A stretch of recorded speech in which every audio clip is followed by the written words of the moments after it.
Hello, it's me, Richard Haley again, back with another S.I.D video, Systems Intelligence Design, a novelty that I've been writing with themes related to that of Warhammer 40k. I hope you enjoy. This time I'm doing Chapter 2. Chapter 2, Homecoming, Family Reunion. Hey Mom and Dad, I'm Sorry.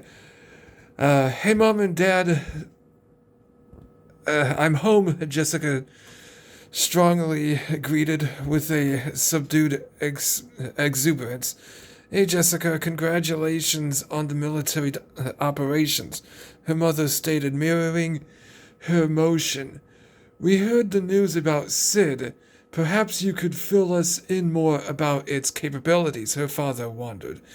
Its functionalities based on limitless A.I. evolutionary capabilities with a prioritized command systematic networking neural autonomy, therefore not only allowing it total capabilities of deploying superior battle tactics and political skills, but also to be very personalized, to be every personalized family member, as well, she replied.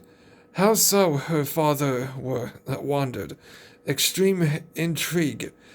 I'll only inform you of one tactic, which, by utilizing holochronic visuals to create limitless numbers as well as holographic images.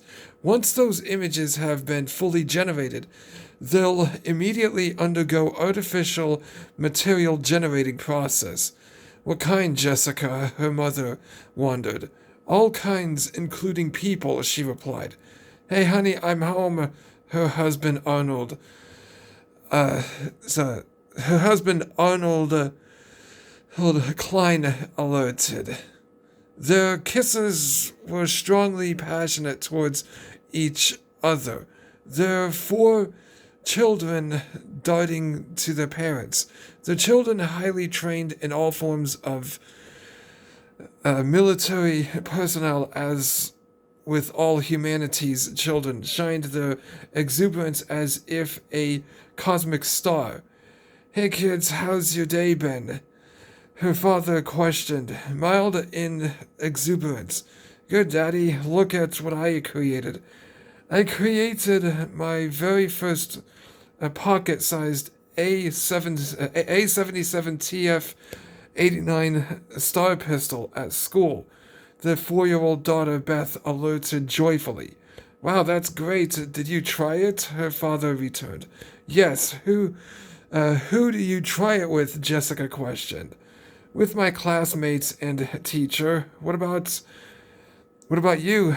Did you guys create anything? Arnold wondered. I created this prototype AR-45 holographic system, the 8-year-old son Curtis alerted.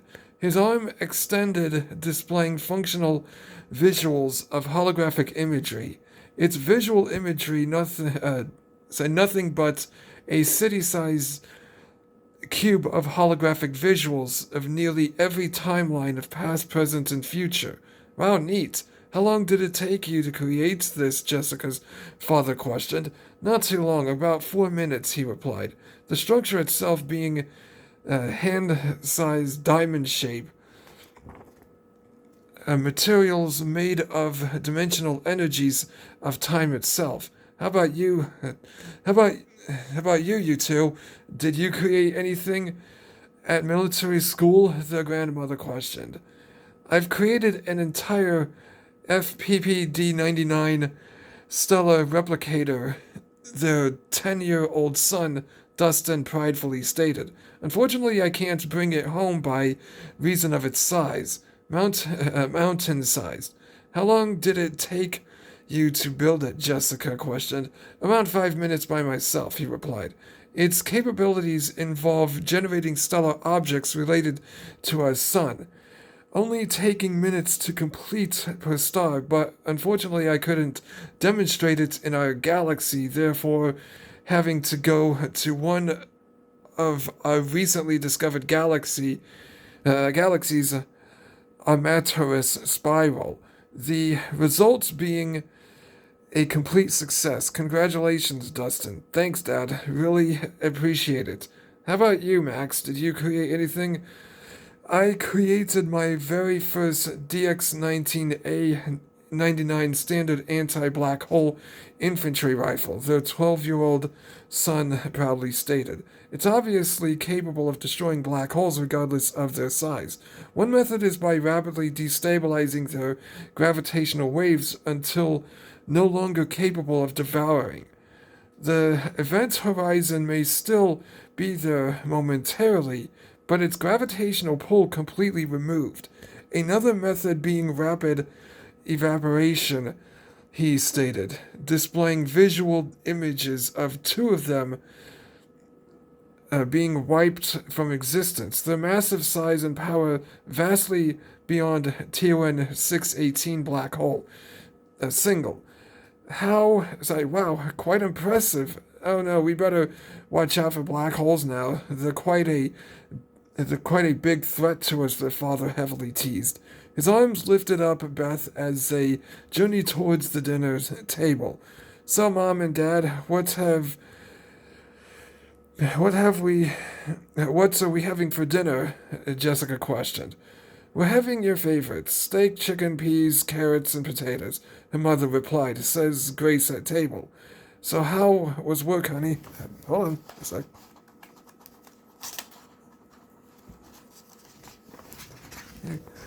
Jessica wondered. Yeah, I'm using my phone. It's going great. We've got newer kitchen equipment for our stoves, along with newly hired blood to work. Really, who are they, Arnold? Their names are Don, Linda, and Leo.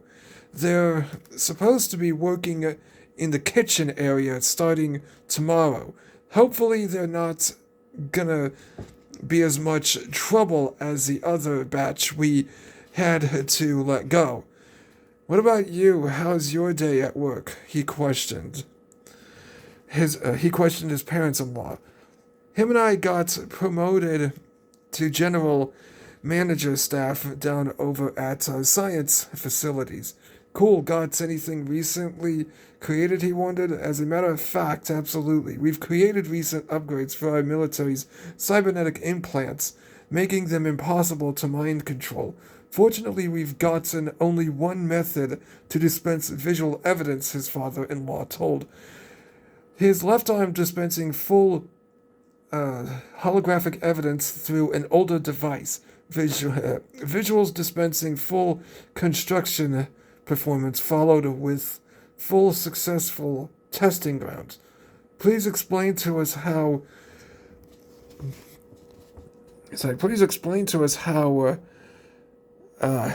it all works, Jessica expressed. How it works is by neural interface dialogue absorption. Once any form of influence has been detected, it'll immediately dispense indestructible power fields throughout the brain. Full impossibility of being mind controlled as has been proven since the system's networks is indestructible literally. What about the connections? Can't those be interrupted? Any antagonist would wish it be so, Arnold. The neural network systems structure immeasurably. The neural network systems in structure immeasurably complexities. The only reason why it can't be afflicted. Even God-tier level beings unleashing their omnipotent psychic potential, it wouldn't even come close to mentally altering the brain. How so, Dad? It's because of its destabilizer connection capabilities. Once any corrupting influence has been detected, the fields will sever the connection instantaneously regardless of what universe, dimension, and timeline. Wait, so what you're stating is it's operational at an omnipresent level, correct? Exactly, Arnold. His father-in-law declared. My wife, Barbara, and I had constructed it together. Isn't that right, honey? he joyfully stated. That's right, George, she mirrored. So these implants themselves can be destroyed uh, uh, and removed, correct? You've misunderstood. These are not implants themselves. They're system upgrades for our military cybernetic implants, and no, they're not destroyable or removable in any way. Well, actually, it's slash removable in any way, but anyways, they're also one of our limitless system upgrades, making cybernetic implants indestructible and unremovable in all ways. How long did it take you to create it, Grandpa? Dustin questioned. About 5 to 6 minutes. It truly brings me tremendous pride knowing we can develop things normally taking eons to solve, even the very basics, in such smaller time, millions of years. Sometimes I wonder we still eat food. It's not like we're capable of starving, Beth questioned. We may be immune to starvation, but we're not immune to eating just for pleasure and fun with quality family time, Jessica returned. Medical pills. Mommy, can you please explain us how those pills work? Unfortunately, I'm not the, sorry. I'm Oh, sorry. Whoops, sorry. Unfortunately, I'm the wrong person to chat with. I can do it I can do it for you, honey. Her father replied.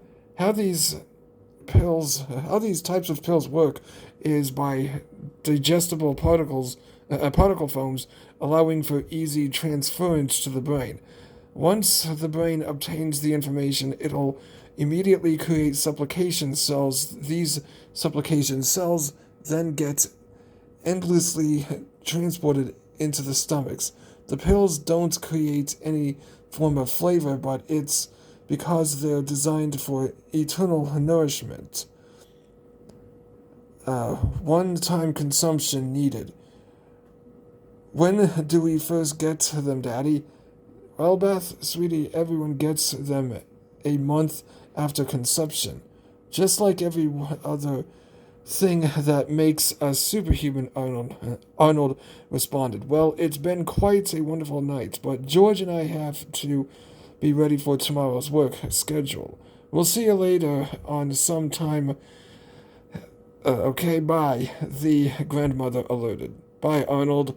Jessica and their children simultaneously replied.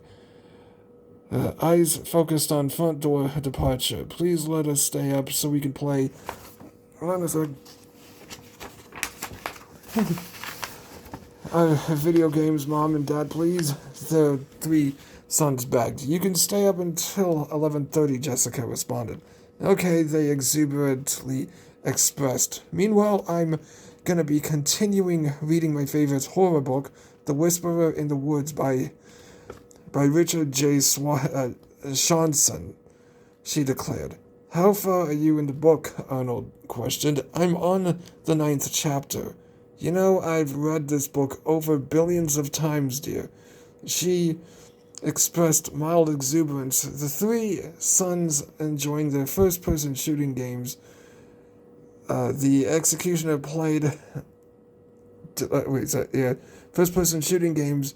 The executioner played delightfully till bed. Beth and father watching. Okay, time for bed, Arnold alerted. So, good night, Mom and Dad, all three simultaneously stated. Jessica journeyed throughout the upper corridor of the house. Her findings were observing her husband reading their daughter's favorite bedtime story to Beth as the rest as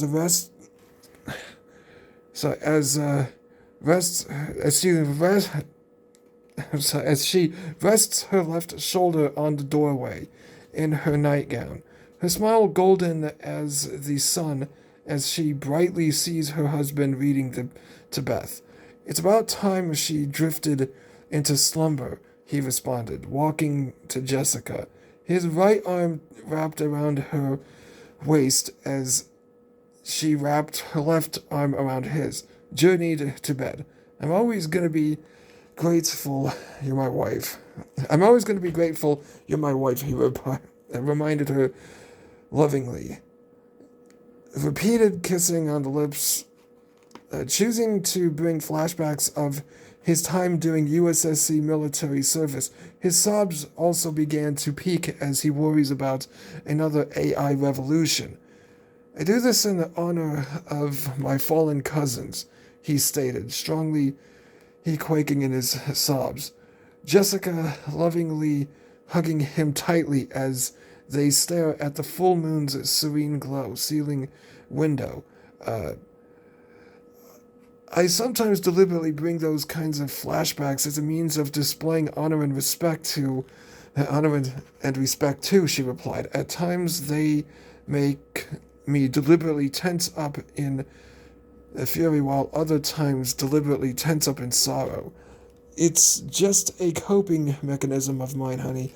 Same with me, honey. Don't you ever worry about future AI revolutions, he concerningly questioned. Not really, she replied. Why do you?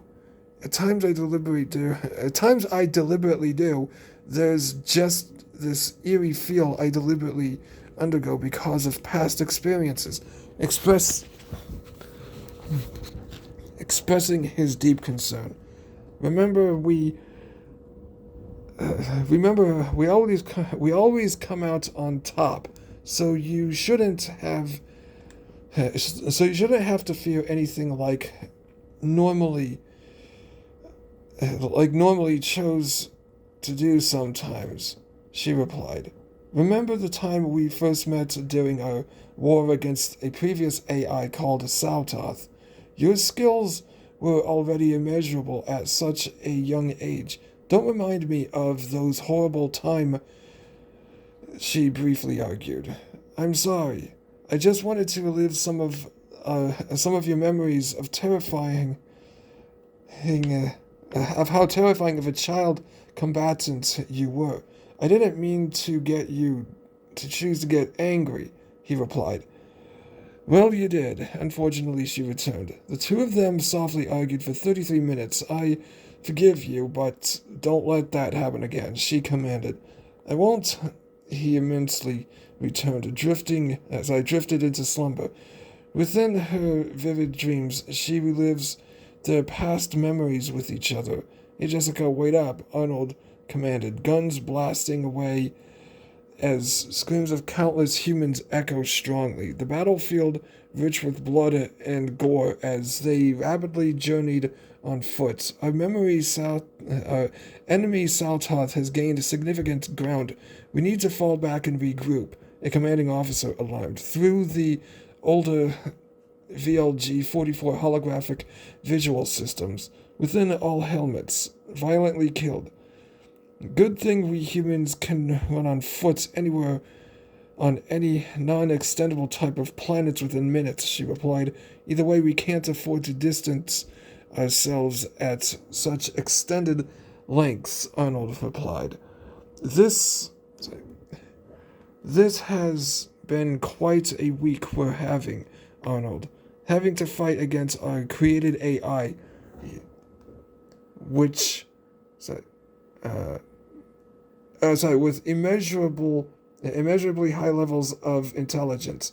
At least its weakness is utilizing sheer brute force, but still quite a complex antagonist, he returned. You're right, in spite of our limitless military power, we still mustn't underestimate our adversaries, Jessica replied. Antimatter particle beam rifles, infantry firearms blasting away at Sowtoth. Favorite thing about our current military equipment is their capabilities of fully utilizing the universe as ammunition, Arnold replied. Mine too, she agreed, their faces full of... Hold on a sec. Sorry for swifting the phone side to side and whatnot. I'm using one hand.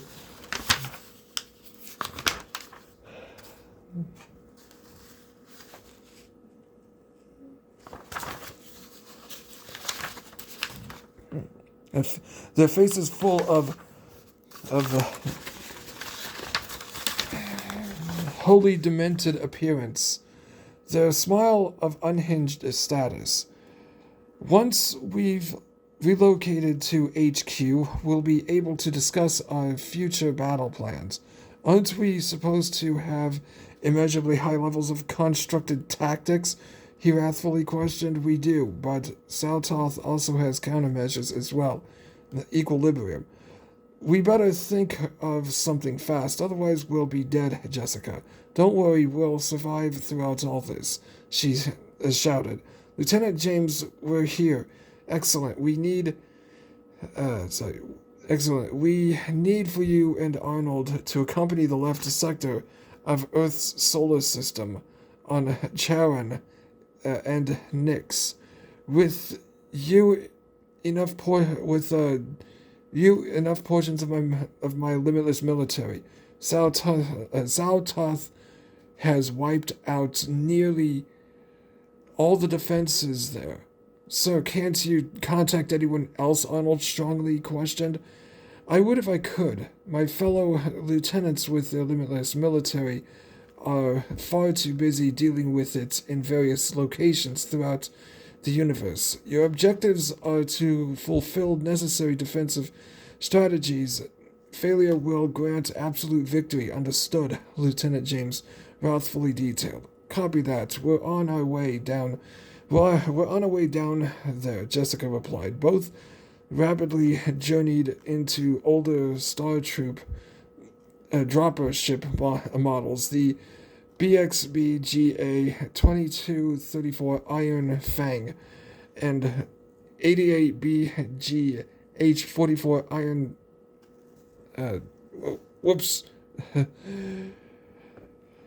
to battle. Praise be to our God Aridmas Var.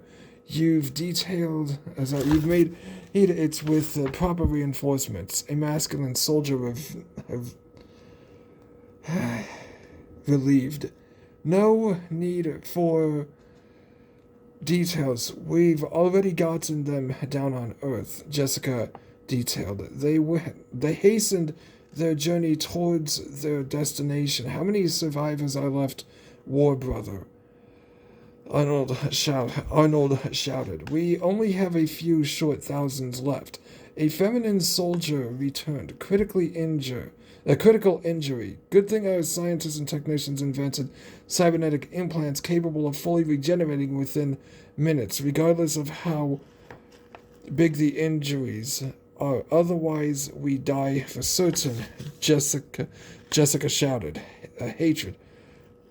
Jessica, we need for you to assist us. Our combat vehicles, defensive structures. Combat vehicles and defensive structures have been taken down and in need of defensive supports immediately. A masculine soldier yelled. Use of holographic visuals. Roger, I'm heading over immediately. Arnold, you stay here with her while I hasten over to southern side of Charon. And understood, he shouted. Forces half divided. Her journey dispensed